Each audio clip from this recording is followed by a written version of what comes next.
Señoras y señores, muy buenas noches y bienvenidos a una nueva edición de Galicia Opina.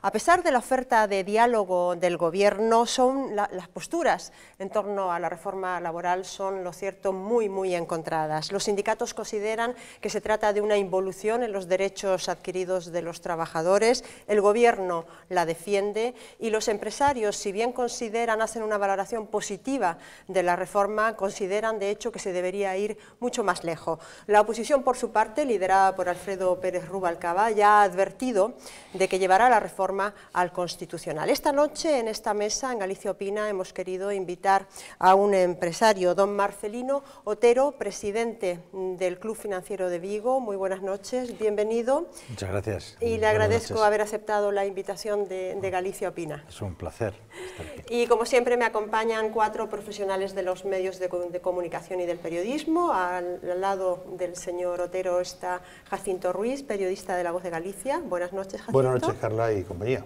Bienvenido. Del otro lado de la mesa está con nosotros una vez más el delegado de ABC en Galicia, Alfredo Aicar. Buenas noches, Alfredo. Buenas noches, Carla. ¿Estoy a la izquierda o a la derecha? Bueno, tú seguramente que estás en el centro, ¿verdad? ¿no? Muy centrado, sí. A su lado, pues una asidua colaboradora de este programa, María Méndez. Buenas María, noches. Buenas noches, encantada. Y a su lado también otro colaborador habitual de esta casa, Pepe Castro. Muy buenas noches, Hola, Pepe. buenas noches. ¿Qué tal? Bien, don Marcelino Otero es licenciado en Ciencias Económicas y Empresariales, es socio fundador del grupo Netaccede, no sé si lo pronuncio bien, sí. Y desde junio del año 2010 es presidente del Club Financiero de Vigo, del Círculo de Empresarios. Señor Otero, Mariano Rajoy había avisado que la reforma sería profunda y equilibrada, luego el ministro de Guindos la calificó de manera muy polémica de agresiva. ¿Usted con cuál de esos calificativos se quedaría?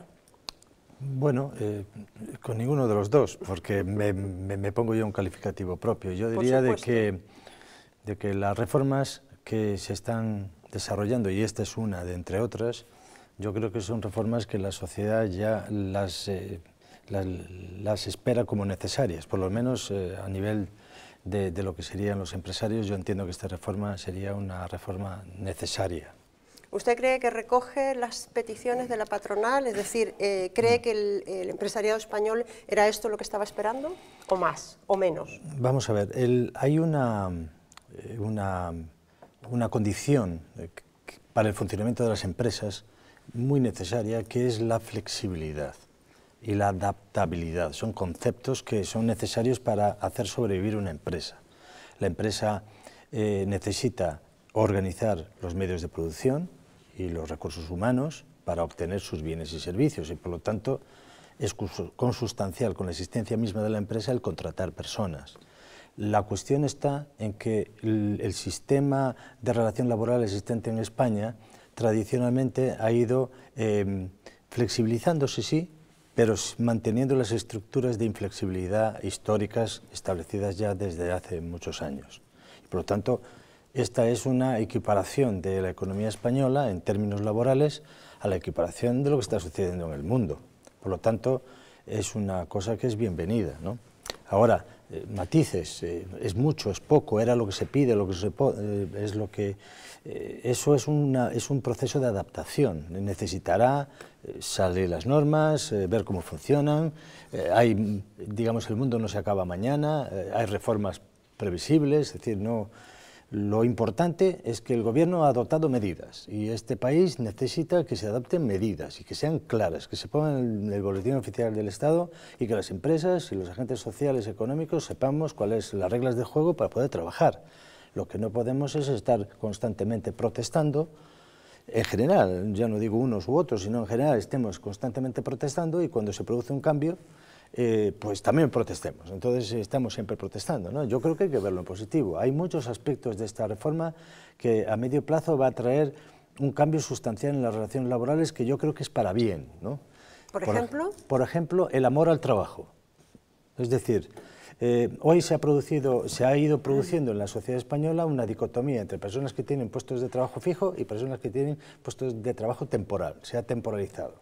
Las personas con trabajo temporal, por el hecho mismo de ser trabajadores temporales, tienen mejor grado de prestación, llegan mejor a su hora, prestan mejor la atención. El que ya tiene un puesto de trabajo, y hablo en general, obviamente, es decir, hay de todo en el mundo, ¿no? Pero en general el comportamiento es, bueno, pues yo tengo un puesto de trabajo, a mí sí tienen que prescindir de mí. Ese tipo de forma que no tiene que ver con una ley, sino con la forma de ser, ¿no? De la atención. Que cuando vas a un comercio una persona te sonríe y te atiende porque está disfrutando con su trabajo o lo quiere defender. Otras veces te está atendiendo a personas que te ponen mala cara y tal, y está atacando los intereses de su propia empresa, ¿no? Si el trabajador quiere flexibilizar esa relación, no era posible porque es un coste extremadamente elevado y por lo tanto no puede actuar, no puede determinar cuál es su organización mejor para su empresa, para vender más, para mantener puestos de trabajo, etc. Por lo tanto, yo entiendo de que este tipo de normativas de flexibilización va a contribuir a la larga a que exista más amor al trabajo, porque si las personas saben que se pueden prescindir de ellas, pues tratarán de hacer mejor su trabajo. Y eso es bueno para la sociedad española, que todos seamos más responsables, ¿no? Todos, empresarios, trabajadores, periodistas, todo el mundo seamos un poco más responsables. Estudiantes de la universidad, ayer estuvimos hablando de la universidad en el Club Financiero, bueno, pues eso, que se sepa que un estudiante que esté en la universidad está, digamos, subvencionado por el Estado y por lo tanto tiene que amar su puesto de trabajo en la universidad, ¿comprendes? Es decir, ese tipo de responsabilidad social, yo creo que las normas de este tipo ayudan a eso, ¿no? Si entiendo bien lo que quiere usted decir es que el hecho de que se facilite, en este caso, el despido, va a hacer que los trabajadores que están en activo sean más competitivos. Yo entiendo que sí, es así, y es una ley de vida. Si tú tienes digamos, más débil tu posición futura, pues tendrás que tratar de rendir mejor, porque la empresa necesita a los trabajadores, es una cosa que no se entiende. Nadie quiere despedir a nadie. Lo que se necesita es contratar personas cuando se necesitan y descontratarlas cuando no se necesitan. Vamos al objetivo que se supone que pretende perseguir esta reforma. Correcto. ¿Usted cree, es innegable que esta reforma facilita el despido?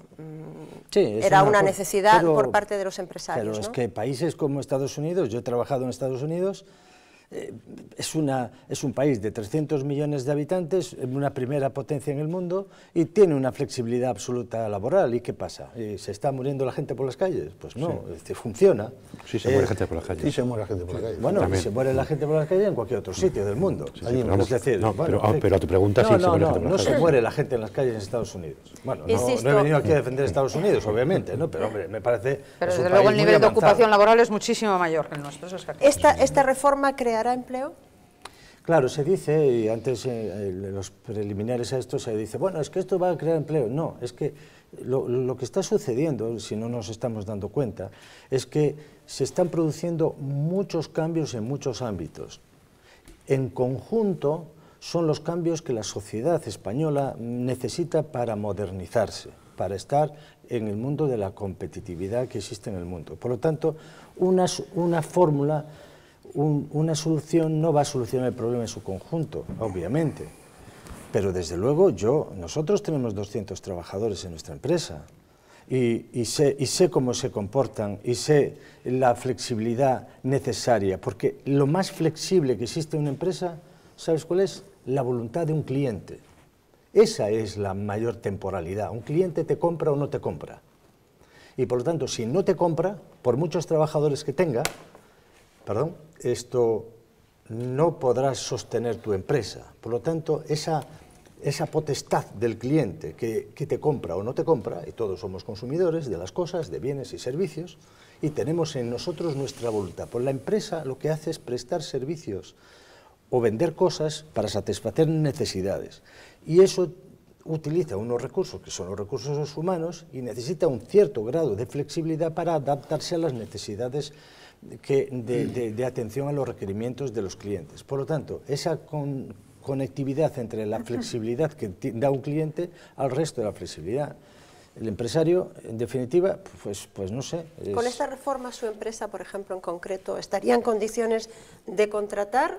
¿Le motiva esta reforma a la contratación o le motiva el despido? Claro, nosotros ahora mismo, la legislación anterior te lleva a una selva de contratos. Primero, claro, haces un contrato en prácticas, un contrato temporal, vas alargando, porque si tú tienes 200 trabajadores y tienes una antigüedad de 5 años, pongamos 5 años, por 45 días de indemnización y por 200 trabajadores, si nuestra empresa, esta empresa en concreto a la que yo me estoy refiriendo, si ahora mismo por razones de que no tenemos clientes, porque lo hacemos mal, porque ha venido un competidor y nos lo ha quitado, por múltiples razones de mercado, yo tengo que multiplicar 5 años por 45 y por 200 trabajadores y no tenemos nosotros ni nuestros socios patrimonio, ningún patrimonio suficiente para poder atender las indemnizaciones que correspondería en la rescisión de, esos trabajadores. ¿No? Con menos coste, pues es menos coste. No sé si tendremos patrimonio tampoco para pagar los 20 días. Lo que sí digo es que hay que estar mal de la cabeza para crear una empresa de 200 trabajadores. ¿Vale? Es decir, ¿por qué? Te metes en un callejón sin salida y dices, oye, ¿y usted por qué ha creado una empresa? Bueno, porque creamos una idea, un desarrollo, etcétera, y vamos creando. Y tenemos 200 personas, 200 familias que están trabajando, y como la industria del naval, no le encarga usted un barco. Muy bien, pues 200 personas que estaban trabajando en no sé qué empresa auxiliar, pues a la calle. El tema va de conseguir más clientes, más mandatos, más cosas, porque lo otro es consustancial, ¿comprendes? Viene la empresa, la economía. Uno de los aspectos más importantes de esta reforma era el sistema de bonificación a la contratación de jóvenes. ¿Usted no teme que en realidad lo que se produzca es una sustitución de los trabajadores mayores por trabajadores jóvenes? Es decir, que echemos a la calle a unos para contratar a otros y realmente no solucionemos el problema. Vamos a ver, eso puede suceder, ¿no? Es decir, que una empresa, un empresario, pero claro, a todo esto, los comportamientos de las empresas, si son éticos, no son éticos, quiénes son y quiénes no son, hay de todo en la vida del Señor. Lo cierto es que las bonificaciones para la contratación de jóvenes son deducciones fiscales en caso de que se tengas beneficios, o sea, te dan 3.000 euros de desgravación fiscal en caso de que tengas beneficios, no te abona mañana en la cuenta corriente un dinero para contratar a un joven. Un joven, por definición, no es necesariamente productivo, porque hay que formarlo, etcétera. Una persona que ya está en la empresa, que ama su empresa, que es amigo de sus amigos en las empresas, todos somos trabajadores de las empresas. No hay ninguna mano negra de decir, ahora vamos a despedir a estos porque tienen 45 años de edad. Si son productivos, si quieren a su trabajo, etcétera, y los costes que constituyen son asumibles por la empresa, las empresas en general no van a prescindir de una manera generalizada y sistemática, ¿no? Entiendo yo, pero bueno, en fin. Mi última pregunta. Los dirigentes sindicales, los sindicatos han advertido que irán acompasando sus manifestaciones. Correcto. ¿Usted cree que los líderes sindicales temen no tener suficiente apoyo social para convocar una huelga? It's not my business. Hombre, los sindicatos tienen un papel muy feo, ¿no? Porque bueno, tienen que representar a unos trabajadores el grado de afiliación, por ejemplo, la responsabilidad de la afiliación. Los sindicatos se tienen que financiar con sus propios medios. ¿Por qué se tienen que financiar por el gobierno? Bueno, pues eso no le da la credibilidad. ¿Por qué no se curran a los trabajadores haciéndolos militantes de pago y que paguen el 10% de su salario para sostener el sindicato? Ah, el 10% del salario, pero ¿quién ha dicho esa burrada? ¿Quién fue? ¿El presidente del Círculo? Hombre, por favor, pues se financia con el 10% de un sueldo los sindicatos en otros países. Y eso cuesta dinero. O el sindicato hay que mantenerlo. Bueno, pues también las cotizaciones empresariales, la representación empresarial también se tiene que financiar con sus propios medios, ¿no? Vamos, que estamos en un periodo de cambio y esto va en serio si el gobierno sigue manteniendo y escapando de los tiempos políticos, porque tiene mayoría absoluta y los tiempos políticos, como sabéis, son lo más pernicioso que hemos generado en la democracia, no en España, sino en el mundo entero. Obama ganó las elecciones por mayoría absoluta, 2 años después, menos de 2 años, ya tuvo unas elecciones intermedias y ya perdió una mayoría en el Senado.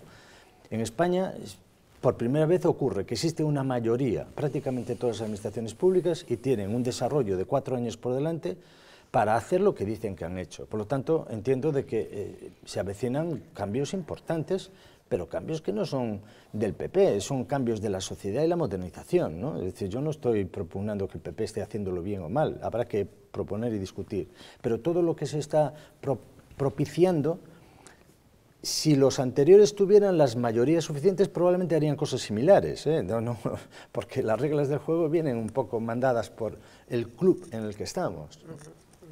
Bien, abrimos un turno de palabra a la mesa. Jacinto, por favor. Es evidente que yo quisiera que hablase un poco de la necesidad de financiación que tienen las empresas, pero de todo modo, cuando me estaba hablando de la reforma laboral, me he quedado con algunas dudas que creo que también sería importante, porque usted ha hablado de la importancia de ese amor que parece que delata a los temporales en detrimento de los fijos.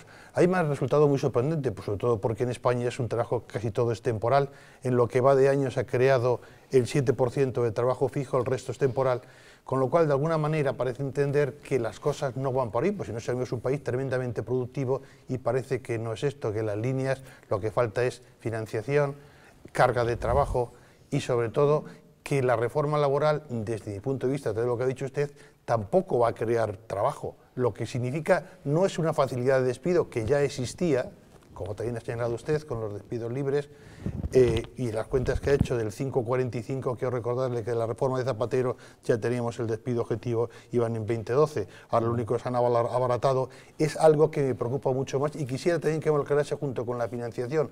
Leyendo el otro día un chiste de Maggie, de la Simpson, decía, hombre, ahora entiendo la reforma laboral, significa que si en 3 trimestres el señor Rajoy no hace bien sus deberes, le debemos abaratar el sueldo y si no despedirle. Bueno. ¿Podemos estar igual con los empresarios? Sí, bueno, claro, todos estamos siendo vulnerables. Los políticos se presentan a las elecciones cada 4 años y pierden elecciones y otros los ganan. O sea, pero quiero decir aquí que todo empresa, el mundo... por ejemplo, también sí. el que baje la producción puede ser una mala gestión. Evidente, claro, esa es la cuestión. Es decir, por eso el mundo empresarial tiene ese problema digamos, de no garantías, digamos. Yo no digo que los trabajadores tengan asegurado cosas. Por ejemplo, pongamos un ejemplo. En Austria, cuando se empieza uno a trabajar, lo hacemos también en Estados Unidos con el 401k, se llama así. Es decir, cada vez que tú cobras un sueldo, ¿vale? Empiezas a trabajar en tu empresa, en tu vida laboral, entonces la empresa te retiene un pequeño porcentaje de tu sueldo y ella, la propia empresa, pone la misma cantidad en un fondo, ¿vale? Y a lo largo de tu vida vas cobrando, la empresa, esos 45 días que hay que pagar, o 20 o los que sean, lo que duele, lo que a la empresa se le ahoga es que es ahora. Si tú vas pagándolo a lo largo del tiempo, ¿comprendes? Es un coste asumible. Por eso tienen razón quienes dicen, pero si al final es un problema de coste. Pero el problema de coste es si tienes que ahora prescindir de 50 personas porque no tienes trabajo para ellas y multiplicas y te sale 85.000 euros. Y vas a la cuenta corriente y dices, ostras, 85.000 euros no las tengo para pagar. Entonces, pero la pregunta es que el problema no está en el despido, sino en que no hay trabajo. No, en el método. También porque no hay trabajo, porque no hay consumo, pero en el método. Si se adaptara, y en el programa del PP lo he leído, porque nosotros lo hemos propugnado en el Círculo de Empresarios, hemos propugnado que ese concepto de flexibilidad, de flexiseguridad, que se llama así, si al trabajador se le acompaña ese fondo, cuando la empresa por razones operativas tiene que prescindir de esa persona de manera temporal, pues la persona pasa a cobrar del fondo. Claro, en el momento que empieza a cobrar del fondo, que era un dinero, ¿vale?, que no es un dinero para montar un bar, una indemnización para montar, es un dinero que te acompaña en tu vida, y ese dinero, cuanto más tiempo estés en el paro, más dinero consumes de tu fondo. Por lo tanto, puedes estar afectando a largo plazo a tu fondo de pensiones. Por lo tanto, tendrás un interés muy grande en encontrar un puesto de trabajo. ¿de acuerdo? Claro. Tienes un dinero, pero tendrás interés en buscar un puesto de trabajo. No estar en el paro 2 años, esperar 23 meses diciendo que estoy buscando empleo y buscar empleo en el último mes antes de que venza el paro, que es lo que sucede en España. Esta forma...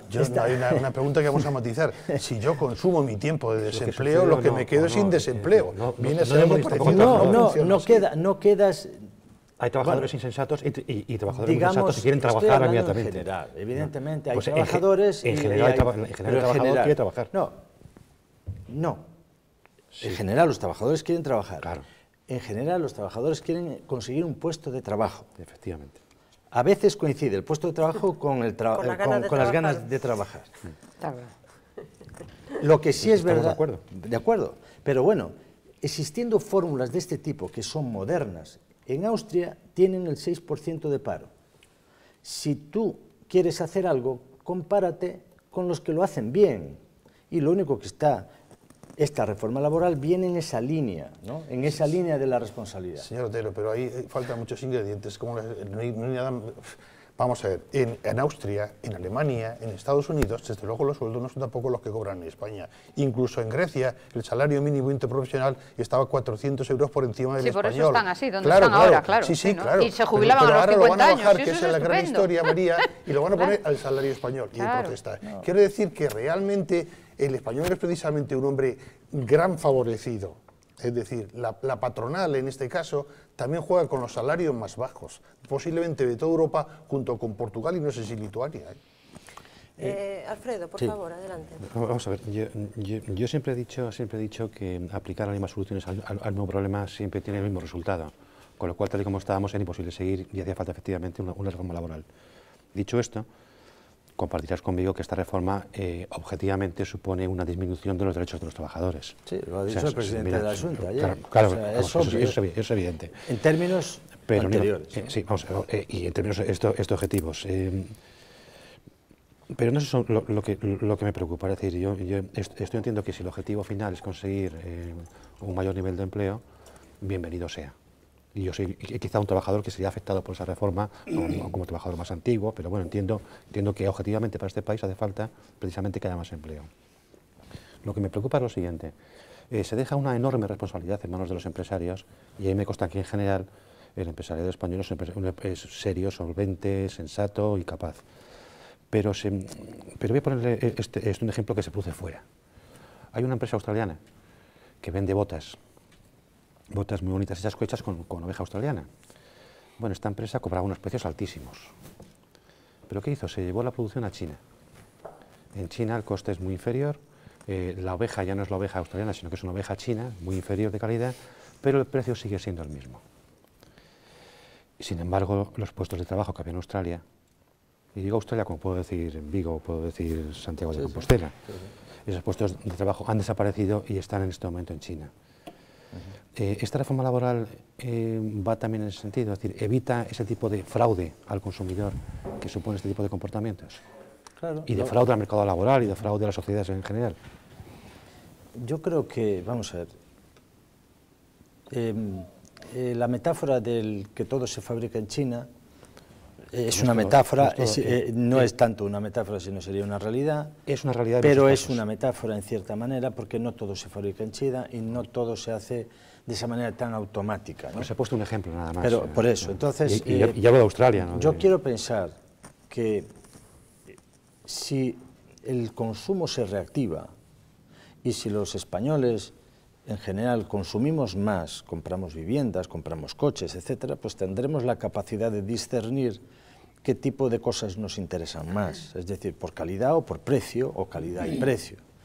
Si tú para comprar un coche, pues en vez de comprarlo de una factoría que se fabrica en España y tienes esa sensibilidad económica, pues lo compras en un coche que es fabricado en otro país, pues tú tienes la responsabilidad como consumidor. Estoy hablando de la responsabilidad de todos, ¿no? Porque, claro, la responsabilidad del empresario es poner los bienes y servicios a disposición de la gente que lo requiere al mejor precio y en la mejor calidad posible. Esa es la responsabilidad de los empresarios en general. Sí. Los empresarios, ¿qué hacen? Pues organizar esa satisfacción de las necesidades de manera consustancial. ¿Quién lo haría si no? Pues lo haría el Estado. En los países, tenemos las experiencias de los países comunistas. Por cierto, China es un país que está dominado por el Partido Comunista Chino. Y los trabajadores supongo que estarán todos afiliados a un sindicato. Entonces, bueno, en fin. Y los sindicatos españoles yo no los he visto manifestarse en contra no seré yo quien de los sindicatos españoles, desde luego. No, pero es que es importante decirlo porque cuando ha habido una huelga del naval de 3 meses en Vigo, que prácticamente se destruye la industria del naval, ¿vale? Pues el empresario que quiere construir algo, pues dirá, bueno, pues voy a China. Nadie ha ido a organizar en China alguna manifestación. Sí he visto en la televisión chinos, personas del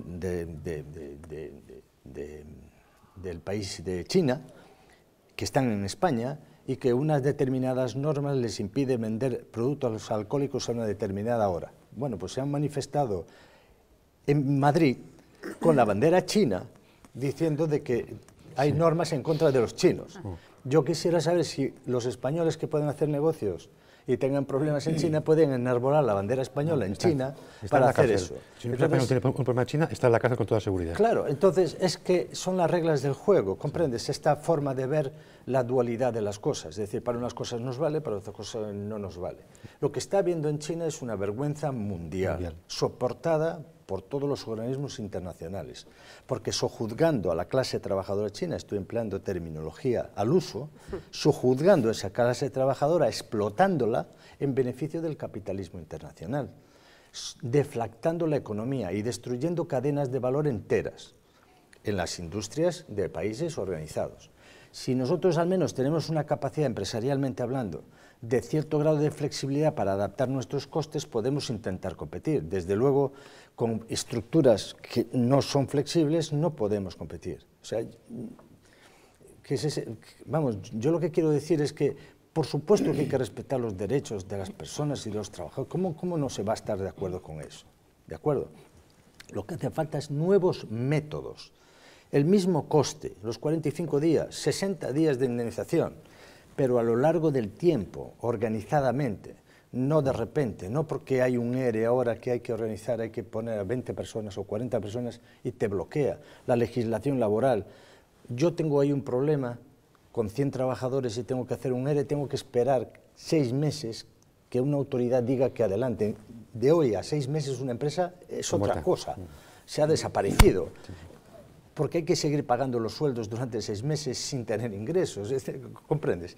De manera que hay un montón de cosas que parecen ridículas, que suceden y todos nos quejamos, pero cuando se adoptan las medidas para resolverlos también nos seguimos quejando. Dejemos que a ver cómo funciona el sistema. Que si se equivocan los que lo han hecho, habrá oportunidad de cambiar en las próximas elecciones y votar a otros. Yo creo que ellos están haciendo lo que tienen que hacer en el momento correcto y es al inicio de la legislatura, donde pueden y con la mayoría absoluta que tienen, tratar de llevar a cabo lo que creen y consideran que deben hacer. María, por favor. Sí, señor Otero, yo quiero hacerle 2 preguntas con el permiso de la moderadora, que después nos regaña además correctamente por el tiempo invertido, pero voy a tratar de ser breve. Ustedes en el Círculo de Empresarios acaban de presentar un estudio, ¿no? Un poco para proponer algunas, digamos, alternativas y soluciones para, en fin, para hacer frente a la crisis. Entre ellas está la fusión de los ayuntamientos con menores de 5.000 habitantes, eliminación de diputaciones, incluso se han propuesto o atisban la eliminación del Senado. Y, como no, bueno, alguna más, por ejemplo, creo recordar el número de diputados nacionales a 300, ¿no? Reducir el número de diputados nacionales. Esto es un estudio que acaban de presentar hace un mes y pico, y digo yo, son valientes las medidas, pero ¿no cree usted que llega un poco tarde? Quiero decir que los empresarios han estado sumidos ahí en una especie como de silencio, digamos, una cierta complicidad, ¿no? Esperando a ver qué ocurría para emitir su propia consideración, y ahora de pronto se lanzan con estas medidas que, por otra parte, bueno, pues podríamos tildarlas un poco de valientes, ¿no? No sé, vamos, el Círculo de Empresarios de Galicia, Club Financiero de Vigo, no es un estamento de representación empresarial, es una sociedad privada, ¿de acuerdo? Somos homólogos del Círculo de Economía de Barcelona o Círculo de Empresarios de Madrid. no pretendemos, no nos arrogamos la representación empresarial. Pero sí generan opinión, esta opinión. Simplemente ¿no? es opinión. Por eso, claro, cuando te refieres a los empresarios, yo no vengo en calidad de representación de los empresarios. Es decir, la Confederación de Empresarios de Galicia, la CEC, la CEP, etcétera, hay distintas organizaciones que eso sí representan a los empresarios porque tienen poder de negociación colectiva. Nosotros somos una asociación privada, digamos. Pero emitimos, intentamos emitir opinión y, bueno, equivocadamente o no, mis manifestaciones son mis manifestaciones y tengo que apencar con la responsabilidad de lo que digo, pues será bueno o malo. Desde luego es con toda la honestidad del mundo. Lo que hemos presentado fue fruto de los distintos temas que vamos abordando a lo largo del tiempo. Ahora hemos empezado uno, por ejemplo, sobre la universidad. Nos preocupa mucho la universidad, pues por los campos, en fin, las estructuras universitarias. Todo el mundo abrimos un debate y seguro que se nos ocurren cosas. Pero nosotros lo que intentamos es sintetizar eso en un documento y proponer medidas que haya que hacer. Pues a lo mejor que haya una universidad solo en Galicia. Bueno, pues eso es... En fin. No digo que lo vayamos a decir, parece sensato, esa es la propuesta. Bueno, pues va en esa línea. Es decir, nosotros nos hemos reunido, tenemos un foro, que es el foro socioeconómico, que tenemos gente interesantísima de Galicia, catedráticos de la universidad, etcétera, empresarios, y entonces pues nos reunimos y generamos ese documento. Entonces hay un catálogo de medidas que realmente son catálogos de medidas que vamos escuchando en la calle. Esto que acabo de decir, pues seguramente no. En el capítulo dedicado a la educación de ese documento, pues verás que pretendemos que se reduzca, no es reducir por reducir, es optimizar los recursos. Yo creo que la palabra más adecuada hoy que tenemos que manejar es la optimización de las cosas, ¿no? Bueno, cuando se dice eliminar las diputaciones, nosotros no queremos eliminar las diputaciones. Lo que queremos eliminar son administraciones que se solapen unas con otras. Que se mantengan las diputaciones, se mantengan las diputaciones. Ahora, si existen microayuntamientos, las diputaciones tienen mucho sentido. Lo que no tiene sentido es que haya microayuntamientos. Si los ayuntamientos son más grandes, por lo tanto tienen más capacidad de autonomía y de funcionamiento, por lo tanto funcionarán de manera más óptima. Por lo tanto, en ese momento sí no harían falta las diputaciones, ¿no? Porque todo esto se lleva en las posturas en términos de la dialéctica política, en la que no estamos. ¿Comprendes? Los periodistas me han preguntado mucho, ¿y usted está en contra de las diputaciones? El señor Louzán dice... No, pues yo no, a mí me parece muy bien. Louzán sabe perfectamente el sentido práctico que tienen las diputaciones, la Diputación de Pontevedra en este caso. ¿Por qué? Porque sabe que hay muchísimos ayuntamientos que no tienen para la nómina, entonces tiene que ayudarle haciéndole la carretera, arreglándole cosas, etc. ¿Por qué? Porque el tamaño del ayuntamiento tiene menos de 5.000 habitantes y está demostrado científicamente que una administración con menos de 5.000 habitantes no tiene recursos suficientes para la prestación normal a los ciudadanos de los servicios. Yo tengo una pequeña casa en un pueblo que se llama Vilanova Cotobaz, en la provincia de Pontevedra, que está a 8 kilómetros de Pontevedra. Hoy, en el año 2012, los vecinos, que alguno me estará escuchando, pues estamos poniendo dinero para autoorganizarnos, coger el agua de un río, llevarla por esas canalizaciones y suministrarla a las casas. Los vecinos, de manera, por vía de la autogestión, se están dotando... De servicio. Vamos, es que no quiero emplear una palabra malsonante, pero ¿dónde está el ayuntamiento? ¿Dónde están los distintos niveles de organización para dotar a los vecinos que deberíamos estar pagando? Supongo que pagamos, yo desde luego pago impuestos, para que nos den el agua en nuestra casa, ¿no? Es decir, porque no estoy hablando a 400 kilómetros de la ciudad, estoy hablando a 8 kilómetros, es decir, pasas del siglo XXI al siglo XIX en cuestión de 8 kilómetros. Y entonces, y ahora, como ciudadano, vengo aquí y ¿qué digo? ¿Que me parece bien eso? Me parece mal. Me parecería bien que el Ayuntamiento de Cotobaz, en ese caso, Pobriño, el alcalde es el más joven de España, acaba de ser nombrado alcalde y supongo que tendrá eso entre 1000 cosas que tendrá que hacer. Pero es que el microayuntamiento que tiene le imposibilita tener una gestión adecuada. ¿Y cuál es la consideración que tiene con respecto al desarrollo del sector naval, dado que ahora parece que tiene una cierta respiro con el, con el aval que se ha dado a Pimar, pero cierto es que también usted como empresario sabe que es un sector fuertemente subvencionado, en fin, si esto supone un aplazamiento más, ¿no?, de realmente de dónde está el límite del sector, ¿no? El sector naval es que me cambia la cara porque es tremendo lo que nos está pasando. Ten en cuenta que nosotros, en Galicia, hacemos los barcos de guerra más avanzados del mundo. Y no tenemos tecnología propia, que es el gran drama que existe. Es decir, que se está implementando en la construcción de barcos no nuestro expertise innovador, sino empleamos radares, elementos de todo tipo de gestión del barco, que son importados de Noruega, Suecia, etcétera, donde han desarrollado mucha tecnología para Nosotros somos buenos sastres, cosemos bien el barco, pero aun siendo buenos sastres y cosiendo bien los barcos, hacemos barcos muy avanzados y se han hecho oceanográficos, se han hecho barcos muy interesantes. Bueno, la industria naval ya no es una industria de fábrica, es un negocio financiero. O sea, un barco cuesta millones de euros y entonces, ¿cómo se financia ese barco? Y los contratos para ejecutar la elaboración del barco son tan complejos y hay tantos abogados detrás por parte de los promotores que te encargan el barco, que a la mínima que cambie cualquier hito de funcionamiento, las indemnizaciones son de tal calibre que bloquean la construcción del barco. Por eso, una previsión de hacer un barco dentro de 3 meses y hacerlo en 3 meses y medio te puede costar toda la ejecución del barco. Es más, se llegan incluso a negociar los contratos. El propio promotor del barco dice, bueno, ahora ya no quiero el barco, usted ya ha incumplido tanto, me va a pagar unas indemnizaciones y ahora quédese con el barco. Y ocurre, como está ocurriendo, que el propio constructor del barco, como ha incumplido, tiene el barco y busca a quién venderle el barco. Es decir, unas verdaderas aberraciones desde el punto de vista empresarial, porque el volumen de dinero es de tal calibre que cualquier movimiento en manos privadas, pues es que no hay dinero que lo responda, ¿no? Entonces la administración pública se ve abocada a dar avales, garantías, etcétera, a hacer coaliciones de intereses para poner dinero vía PIMAR, etcétera, para poder solventar problemas graves en un momento determinado de incumplimiento. Por eso que es muy sensible a la ejecución, a la responsabilidad por parte de quienes operan, tanto los empresarios como los trabajadores en general, ¿no? Por lo tanto, es una industria que es una pena que se destruya en Galicia porque es muy intensiva de mano de obra y es un expertise que no podíamos perder en Galicia, pero hay un alto riesgo de perderlo. Bien, última intervención, Pepe, por favor.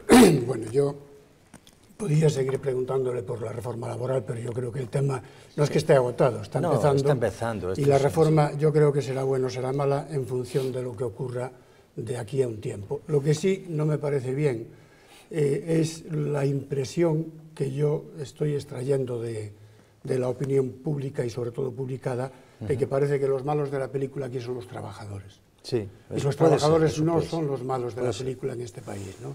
En este sentido, decía usted antes de China, achacaba los males o parte de los males de China al Partido Comunista, que los tiene evidentemente todos, pero alguna culpa también tienen los empresarios que deslocalizan las empresas allí, que están explotando, hay que decirlo tal como suena, a los chiquitos jóvenes y menos jóvenes y a los trabajadores chinos que prácticamente trabajan por el pan y la sal, ¿no? Entonces, en este sentido, yo lo que he hecho algo de menos, o mucho de menos, es cierta autocrítica por parte del mundo empresarial a la situación que está viviendo este país. Hoy mismo publican varios periódicos que tanto empresas del IBEX como otro tipo de empresas van a aprovechar la coyuntura para despedir masivamente a una serie de empleados y buscar otras contrataciones más suaves desde el punto de vista económico, ¿no? Yo contra eso te tengo que decir que las empresas, las llamadas empresas, el 96% de las empresas, o algo así, 96, 97% de las empresas españolas son pymes que tienen menos de 9 trabajadores, ¿vale? Y por lo tanto, llamarle empresa a la farmacia de la esquina, a la farmacéutica que tiene un empleado de hace 20 años, otro hace 15, otro hace 5, etcétera, mañana la señora farmacéutica no va a llegar a la empresa por la reforma laboral y va a despedir al trabajador que tiene 20 años en la empresa.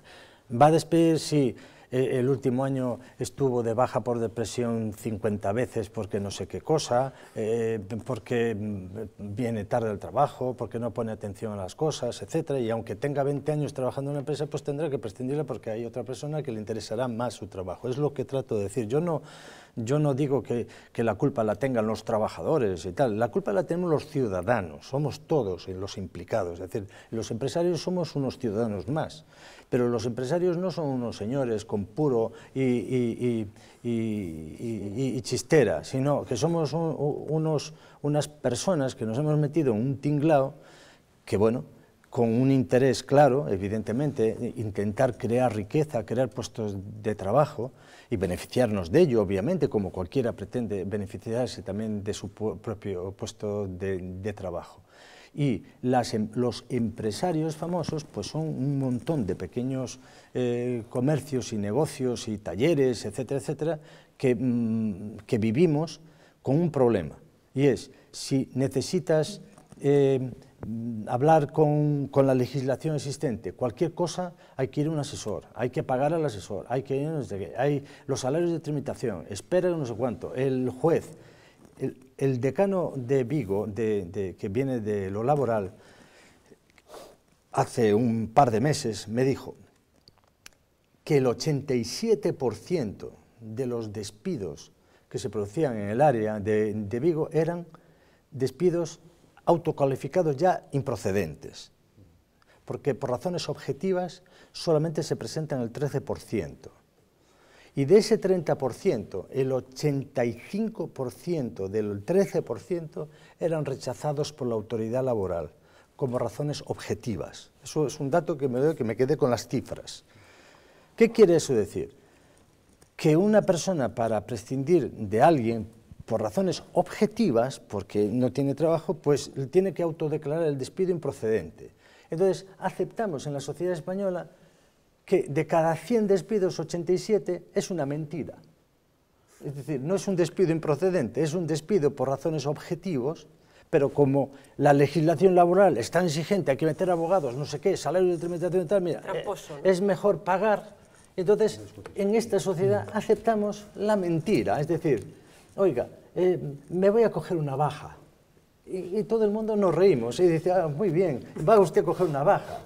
Pues no, o hablo en términos empresariales, dile que ya le mandamos el cheque y le mandamos el cheque en el mes que me da la gana para pagar, ¿no? Oiga, no, usted tiene que pagar a 30 días fecha factura, que es lo que hemos acordado. Usted tiene que venir a trabajar a las 9 de la mañana, que es lo que hemos acordado. ¿Comprendes? Es decir, es un problema de responsabilidad general. Yo no sé si me estaré pasando. A mí me parece que realmente... No, al contrario. A mí, yo es que realmente me gustaría que hubiese contestado a un punto que quizá, metido dentro del contexto de la pregunta, pasó desapercibido, que era un poco sobre la financiación. Porque yo tengo la percepción de que realmente los sistemas se perpetúan enfrentando a los protagonistas, y dentro del mundo laboral los grandes protagonistas son el mundo empresarial y los trabajadores. Y yo, de mi perspectiva, tengo la sensación de que los trabajadores no han creado la crisis. No. Realmente solamente la están sufriendo, o fundamentalmente la están sufriendo. Por ejemplo, usted ha citado el mundo de las farmacias. Yo, un mundo que realmente conozco. Hombre, en el mes de noviembre, un gobierno gallego, como ha ocurrido antes en Andalucía, en otras comunidades, no ha pagado los farmacéuticos obligando a los medicamentos. Seguramente ese farmacéutico a lo mejor tiene que despedir a esa empleada que lleva 20 años, que la va a despedir por 2012. Con 20 años, pero no porque la empleada sea mala, sino simplemente porque realmente la financiación no fluye y realmente hay una mala gestión. ¿Quién paga esta mala gestión en este país? Los trabajadores. No, pero es a lo que voy, es una responsabilidad de los ciudadanos, porque esa administración que tenía que pagar, si está consignado en los presupuestos, tendría que pagar. Es de lo que trato de decir, es decir, no me ves... No lo he dicho, yo en ningún momento le he escuchado decir que hay un montón de gobiernos en que realmente no han cubierto este déficit, que cobran salarios realmente prodigiosos. Hace unos días leí que una ex ministra se retiraba cobrando 27.000 euros al mes, que es una auténtica vergüenza. Leire Pajín, por ejemplo, sí.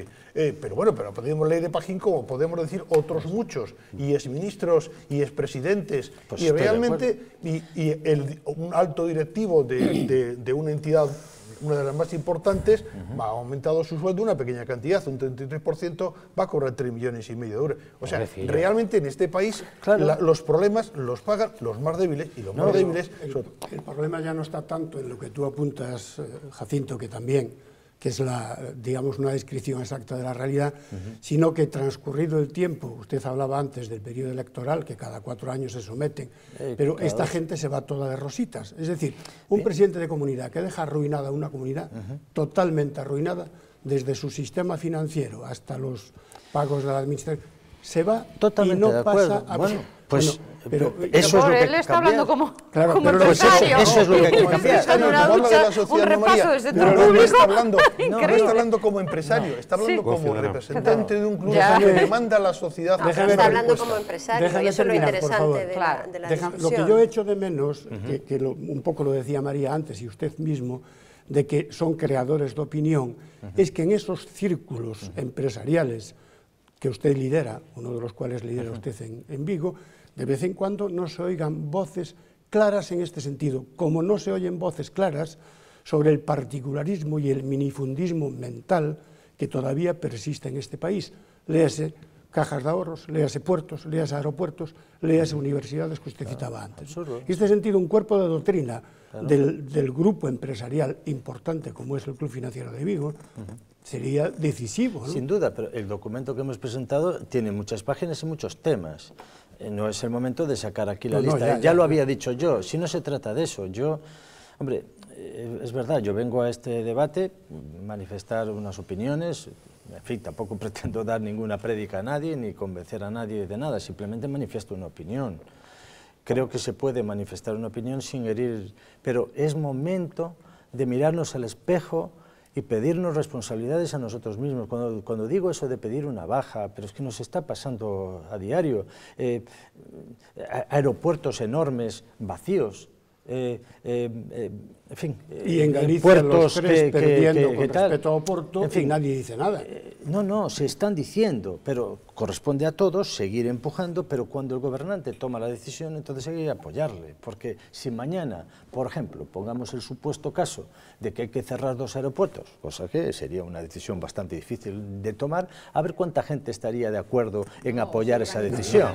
Es decir, por favor, es decir, todos los alcaldes, las medidas y el tema financiero que decía Jacinto es fundamental, es decir, claro, pero se empezó hablando del tema laboral, entonces tengo que hablar del tema laboral, pero el tema financiero, evidentemente las empresas necesitan el flujo del crédito, también las entidades financieras han, de un negocio que era una cosa de sentido además muy simple, las entidades financieras cogen los ahorros de sus ahorradores y los emplean en prestar dinero a sus clientes, ¿no?, quedándose con una parte en caja. Eso sería el principio de un banco o de una caja de ahorros, así de sencillo. Hasta que aparece un mercado interbancario donde el propio banco pide prestado para prestar a más clientes. En el momento que presta a más clientes, bueno, pues si los clientes no le pagan no puede devolver sus créditos. Y ese es el problema que tienen. Ellos están más endeudados que nadie. Pero conformando parte de la responsabilidad que yo creo que debemos tener entre todos los ciudadanos de asumir nuestras cuotas de responsabilidad, de cómo operamos en la sociedad, y cuando decimos una crítica, luego si se cambia, habría que cambiar con todo el sentido. Que se cierren los bancos. ¿Saben lo que se supone que cierran los bancos? Si se cierra un banco, los ahorradores que han ahorrado allí, mi padre que tiene 40.000 euros de toda su vida, es el único ahorro que tiene una entidad financiera, a lo mejor se puede quedar sin ellos y dirá, hombre, ¿es justo eso? Pues no, claro. Entonces, no, que venga el Estado y que lo garantice, ¿no? Entonces, el sistema financiero también se tiene que sanear. Es verdad que el Banco Europeo de Inversiones ha aplicado un porrón de millones para poder inyectar dinero en la economía en Europa, ya no solamente es en España, y se ha dedicado a la compra de deuda pública, etcétera, etcétera. Es prácticamente una vergüenza, ¿no? Es decir, que no puede, tiene que acabar ya de una vez el tema del saneamiento. Vendrá ahora una siguiente norma del Consejo de Ministros, que será el saneamiento del sistema financiero, las fusiones, etcétera, etcétera, Tener en consideración que hace 2 telediarios estábamos discutiendo aquí si la caja tenía que ser de Caixa Galicia o Caixa Nova. Es decir, el Nova Galicia, bueno, estábamos discutiendo cosas tan prosaicas como esa. Solvencia y transparencia, ¿no? Correcto, estábamos discutiendo cuestiones prosaicas como esa. Entonces ahora ya estamos diciendo con quién nos vamos a fusionar o vamos a seguir existiendo. Esto va a una velocidad tremenda. Y no está cambiando los elementos, está cambiando el suelo sobre donde estamos sentados. En la legislación laboral, en el mundo de la empresa, no se nos pueden seguir pagando tan mal quienes nos pagan, el tema de necesitamos el dinero para pagar, en fin. Señor Otero, usted como empresario, ¿qué más pediría? Quiero decir, si le dicen, bueno, hagan una lista de lo que le falta para que su empresa funcione, sea competitiva, venda, crezca y pueda contratar más, ¿cuáles serían los 3 primeros puntos de esa lista? Yo creo que, superado estos traumas de adaptación de normas, el Gobierno tiene una responsabilidad muy importante y es trasladarle a los ciudadanos la confianza en el futuro para incrementar el consumo, porque tenemos que consumir más. Es decir, porque si no consumimos más, que además es curioso porque los movimientos consumeristas en el mundo han tenido muchas críticas, incluso desde el punto de vista de la religión se contempla como el consumo malo, ¿no? Es decir, me viene a la cabeza alguna cosa en ese sentido. Si no consumimos, si no compramos coches, si no compramos ropa, si no compramos bolígrafos, no existen fábricas que produzcan coches, bolígrafos y ropa, y por lo tanto no va a haber empleo. Pero los 5,5 millones de parados, imposible que consuman, ¿no? No, esos 5,5 millones de parados tienen que encontrar empleo y los tienen que encontrar a base de seguir aumentando la capacidad productiva de prestación de bienes y servicios para una demanda que tiene que venir. Y esa demanda tiene que venir si fluye un crédito, si yo puedo pedir prestado para comprar un coche, porque se está anatemizando, y eso sí, me gustaría decirlo, se anatemiza en esta sociedad el endeudamiento. Nadie, en general, salvo la persona muy rica, pero nadie ha comprado nada en su vida sin deuda. Es decir, todos hemos comprado una vivienda con una hipoteca, todos hemos comprado un coche pidiendo un préstamo, etcétera, porque no tenemos el dinero en la cuenta esperando a tener esa decisión. El endeudamiento forma parte del sistema. Por lo tanto, decir, es que no se puede, ¿por qué no se puede endeudar? Es una tontería. Lo que hace falta es analizar claramente que el nivel de endeudamiento tiene que estar ajustado con tu capacidad para devolver el endeudamiento. ¿Tienes algún dato? Yo había escuchado que la última reforma de Zapatero había supuesto la caída de un 8% del consumo interno. ¿Y tiene alguna previsión de lo que puede representar estas nuevas reformas en la caída de ese consumo que usted demanda como vital para el relanzamiento de la economía? Yo creo que eso tiene que ver no son datos, es una cuestión de... Es un dato, es un 8% ha caído. Digamos que no son datos lo que uno espera, sino es una cuestión de motivación. Y ya sé que es un poco naif mi planteamiento, pero es que es el único posible. Es decir, para salir de esta crisis tenemos que vender más. Se nos está diciendo por parte de, vaya usted al extranjero a vender, como si en el extranjero no hubiera otros países que también compiten en ese mercado. Donde aquí hay un competidor, en el extranjero hay 20 competidores para lo mismo. Por lo tanto, efectivamente, puedes hacer alguna cosa en el extranjero y se internacionalizan las empresas. Y todos estamos en proceso de internacionalización. Pero hay que confiar en el mercado interior, en la capacidad que podamos tener nosotros mismos para consumir nuestras cosas, en un proceso general de ajuste de coste-beneficio, que las cosas valgan lo que valen. Lo que no puede ser es que eso, como hemos llegado a tener, una vivienda, has comprado una vivienda hace 15 años no sé, 60.000 euros y ya la querías vender por 180.000. Esa disociación entre precios, ¿no?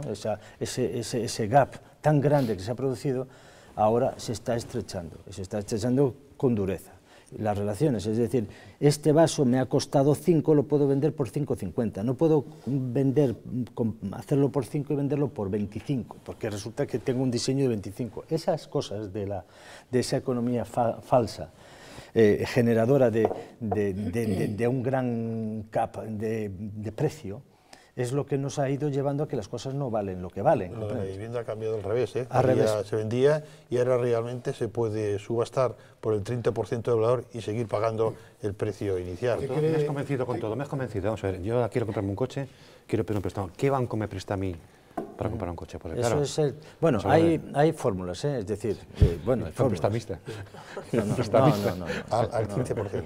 No, las condiciones económicas. Yo que en general la banca en este momento está restringiendo muchísimo el crédito, pues estamos preocupados por solucionar su problema. Correcto. Claro. Que resolver el problema. Líneas de bienes al consumo existe. Por ejemplo, nosotros hemos tenido que enfrentarnos a un endeudamiento en nuestra empresa por razones de un servicio que tenemos que hacer y hemos tenido que pedir prestado y no teníamos ninguna deuda. Desde hace 10 años, pues por las razones que fueran, pues fuimos capitalizando y no tuvimos necesidad de endeudamiento.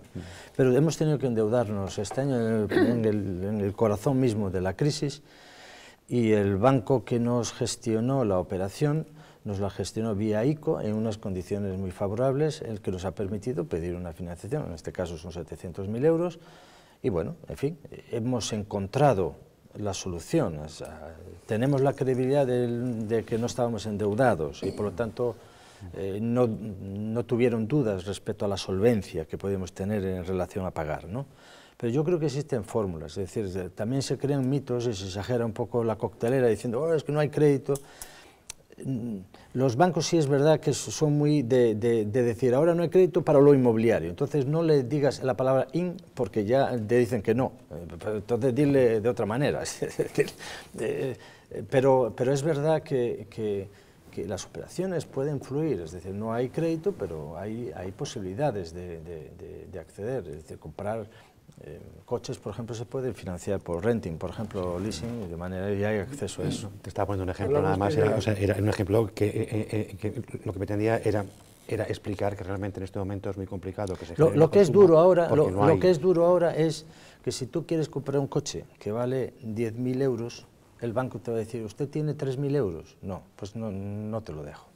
Y antes a lo mejor te decían, te pago pues, 10.000 y además el parro que, del coche, y eso es volver un poco al principio de la disciplina del negocio bancario convencional, ¿no? Es decir, hombre, usted es una persona solvente, pero tienes que tener una nómina, una capacidad, qué tipo de contrato tienes, etcétera. Es decir, garantizar que el banco maneja un dinero que no es suyo, ¿no? Y por lo tanto tiene que tener garantía. Hablaba antes de confianza, que es fundamental para estimular la demanda interna, el consumo, ¿no? Y sin consumo, evidentemente, es inútil producir, porque las empresas van a cerrar porque no venden, ¿no? Pero ¿cree que tal como queda la reforma laboral, por lo que conocemos, con esta flexibilidad interna tremenda, es decir, la capacidad que tiene el empresario para decirle a un trabajador por la mañana cuando llega a su trabajo, alegando baja productividad, o pérdidas, o posibles pérdidas, pues no me gusta su corbata, váyase para casa, que ya... ¿Cree que esto estimula la confianza para consumir o va a conseguir un efecto perverso que la gente se va a retener mucho más? Puede que tenga razón, es decir, bueno, pues si es así, esa vulnerabilidad, si ese empresario ya está pensando por la noche, cuando está en cama, a ver a quién se va a cargar al día siguiente, bueno, yo creo que la gente no funciona así. Lo que sí es verdad es que yo nací en Brasil, y mis padres no estaban de vacaciones, en el año 55. Tengo una hija y su marido y están formadísimos a primer nivel, pero trabajan en Suecia, en Uppsala. Es decir, ¿qué quiero decir con eso? Hay que pelear por las cosas.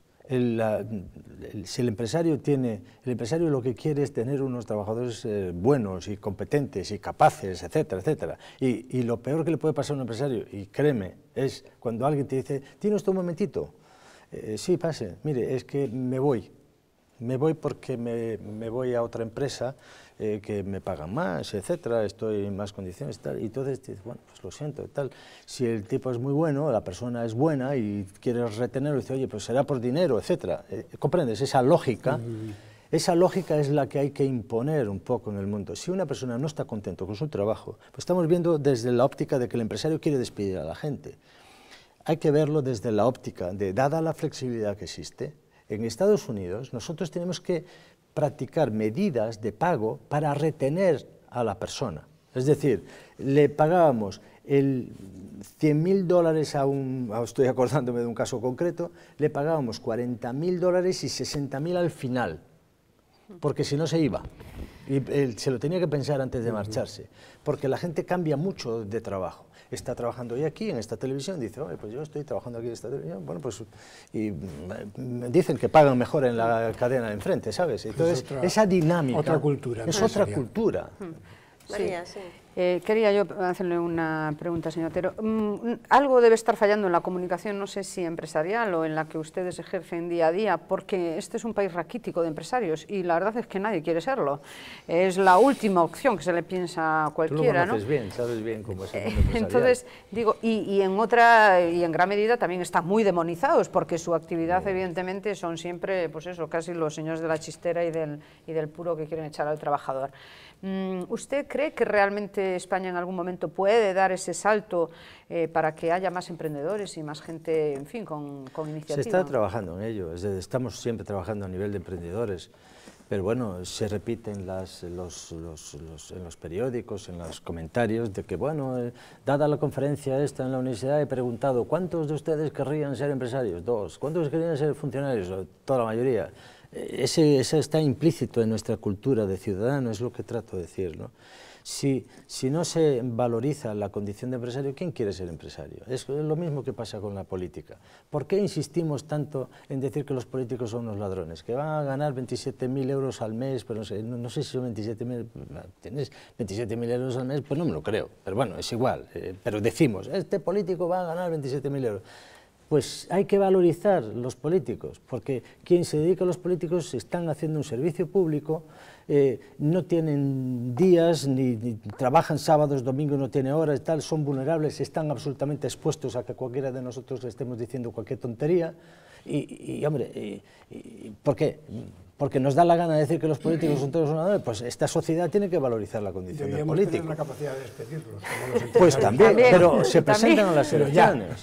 Claro, pero se presentan a las elecciones. Has comentado antes que no estabas de acuerdo con que los sindicatos fueran subvencionados y que deberían de financiarse a través de las los cuotas. Empresarios también, no, de hecho eso. Es que yo iba a eso, es decir, hace unos días hemos sabido que la Confederación de Empresarios de Galicia recibe 800.000 euros de subvención de la Xunta de Galicia y los sindicatos 1.900.000 por participar en las reuniones de diálogo social. Entonces uno se pregunta si esa subvención, esa aportación, esa ayuda es imprescindible para que se produzca el diálogo social. Es evidente que tenemos que pertenecer a los organismos que tengamos que pertenecer y pagar por ello. Nos tiene que doler las cosas, es decir, es como si tú eres católico y vas a la iglesia católica y haces así cada vez que te pasan el cepillo, pues, el señor cura lo que quiere es emplear ese dinero para hacer algo. Entonces, tú tienes que ser católico y pagar. Por cierto, las religiones de otros tipos y tal también cobran el 10%. Ya estoy yo viendo la iglesia católica, perdón, ¿por qué no? Y poniendo a los feligreses que el 10% de su salario para sostener a la iglesia católica. Es decir, el hecho de la responsabilidad. Estoy hablando de la iglesia católica para no meterme si la CEC debe ganar 900.000 euros o no de la Xunta. Obviamente, los ciudadanos podemos opinar. Los empresarios tenemos que pertenecer, tenemos que pagar nuestras cuotas correspondientes y sostener eso de esa manera y se acabó. Es decir, bien, ahí queda eso dicho, se nos acaba el tiempo, la verdad es que ha sido un debate interesantísimo, ha sido un placer tenerle con nosotros y conocer además de primera mano las impresiones de los empresarios con respecto a esta primera reforma laboral que, como usted decía, seguramente que tendrá más, ¿no? Habrá más reformas. Muchísimas gracias, señor Otero, por su presencia. Ya ven ustedes que nos hemos dedicado todo el programa a este debate absolutamente monográfico. Hablaremos de las otras cosas que nos quedaron en el tintero en el próximo programa. Jacinto, muchas gracias por tu presencia. Muchas gracias. Hasta pronto. Alfredo, gracias, como siempre. Noches, gracias. María, muchas gracias. Pepe, gracias. Un placer. Muy buenas noches a todos ustedes. Yo les espero pasado mañana, el jueves. Ya empieza las sesiones en el Parlamento de Galicia y tendremos a los diputados aquí en el debate de todos los jueves. Muchísimas gracias por su atención y pasen una feliz noche.